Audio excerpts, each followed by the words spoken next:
जो मुद्दा है, कल माननीय मुख्यमंत्री जी का आगमन यात्रा के क्रम में दरभंगा जिला में हो रहा है। माननीय मुख्यमंत्री जी 10:45 में दरभंगा एयरपोर्ट पर लैंड करेंगे। उसके पश्चात वहाँ पे सड़क मार्ग के द्वारा वो दरभंगा बस अड्डा है, उसका जो नवनिर्माण शुरू हुआ है उसका अवलोकन करेंगे। आप सभी को पता है कि पिछले साल माननीय मुख्यमंत्री जी प्रगति यात्रा के क्रम में आए थे और कुल 11 योजनाओं की स्वीकृति दी गई थी, जिसमें दरभंगा बस अड्डा को अंतर्राज्यीय बस अड्डा बनाने का घोषणा की गई थी।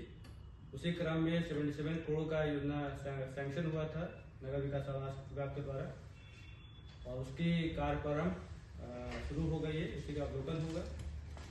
इसके अलावा जो अन्य योजनाएं जो प्रगति यात्रा में घोषणा की गई थी, इसमें कि तीनों तालाब शहर के 3 तालाब के जोड़ने की योजना, उनके सौंदर्यीकरण की योजना, इसके अलावा अहिल्या स्थान कुशेश्वर स्थान मंदिर के जीर्णोद्धार की योजना, शहर में जो जाम लगता है उसके लिए जो एलिवेटेड कॉरिडोर बनाने की योजना, तोनार ओवरब्रिज की योजना, उसके बाद हम लोग का ये तो सोबन एक भी बाईपास था, ये कुशेश्वर स्थान बाईपास है।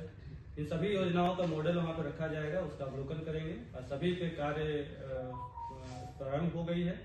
केवल कुशेश्वर बाईपास का भी निविदा निकाला गया है, जो कि अगले 15 दिनों में वो भी निष्पादन हो जाएगा और वो भी कार्य प्रारंभ होगा। पश्चात माननीय मुख्यमंत्री जी के द्वारा वहाँ से जो दरभंगा हवाई अड्डा का नया टर्मिनल निर्माण हो रहा है उसका अवलोकन किया जाएगा।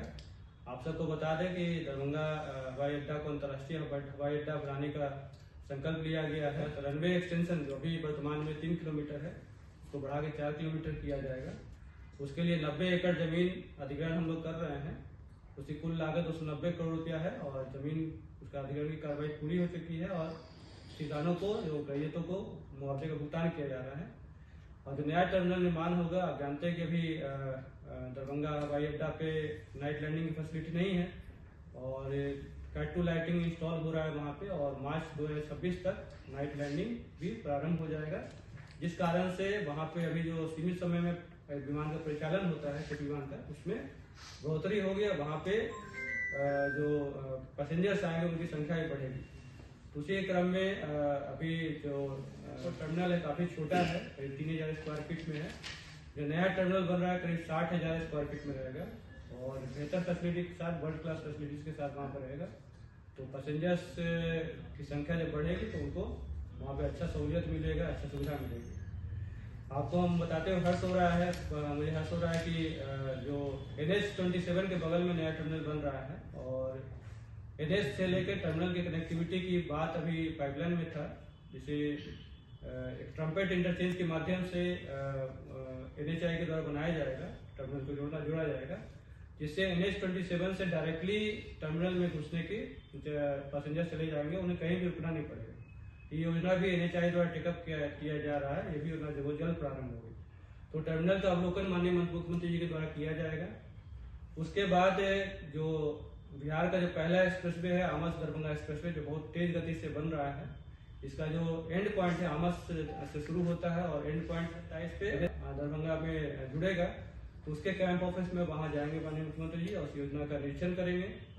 और वहीं पे हम लोग जो अभी आपने 13 जनवरी को माननीय मुख्यमंत्री जी द्वारा मंत्री परिषद की बैठक में 50 एकड़ जमीन कार्गो हब, लॉजिस्टिक हब एवं कार्गो टर्मिनल के लिए घोषणा की है, उस जमीन का उनके द्वारा अवलोकन किया जाएगा।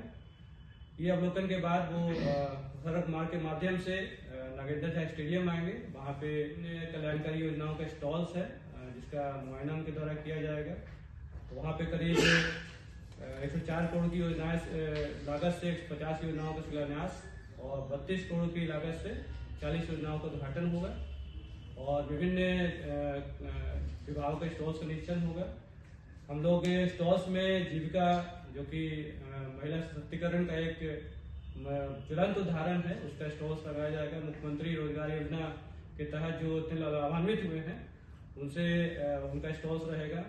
साथ ही साथ जिले में उद्यम को बढ़ावा देने के लिए जितने भी उद्यमी जो इमर्जिंग उद्यमी है उसको हम लोग अच्छे से उसका प्रोजेक्ट कर रहे हैं ताकि उसके उत्पाद को आगे बढ़ाया जा सके। तो कुछ उद्यमियों का वहाँ पे स्टॉल रहेगा, उसका निरीक्षण करेंगे। समाज कल्याण की योजनाओं का स्टॉल रहेगा और लाभुकों को लाभ चेक प्रदान किया जाएगा। उसके पश्चात समीक्षा बैठक होगी। उसके बाद माननीय मुख्यमंत्री जी जनसंवाद करेंगे, जनसभा करेंगे। उसके बाद उनका राज मैदान से प्रस्थान होगा। कुल ब्रीफ कार्यक्रम यही है। और आप सभी जानते हैं कि इस बार जो माननीय मुख्यमंत्री समृद्धि यात्रा में 7 निश्चय पार्ट 3 जो घोषणा हुई है उस पर विशेष फोकस है। इसमें उद्योग पे, कृषि पे, सबका सम्मान, जीवन आसान, ईज ऑफ लिविंग के तहत कार्य की जानी है। और उसी क्रम में जो घोषणा हुई है कि प्रत्येक ऑफिस के पदाधिकारी जो हैं सप्ताह में 2 दिन, सोमवार और शुक्रवार को बैठ के जो भी पब्लिक आएगी उनको सम्मानजनक तरीके से बैठाया जाएगा, उनकी बातों को सुना जाएगा, उनके समस्याओं का हल किया जाएगा।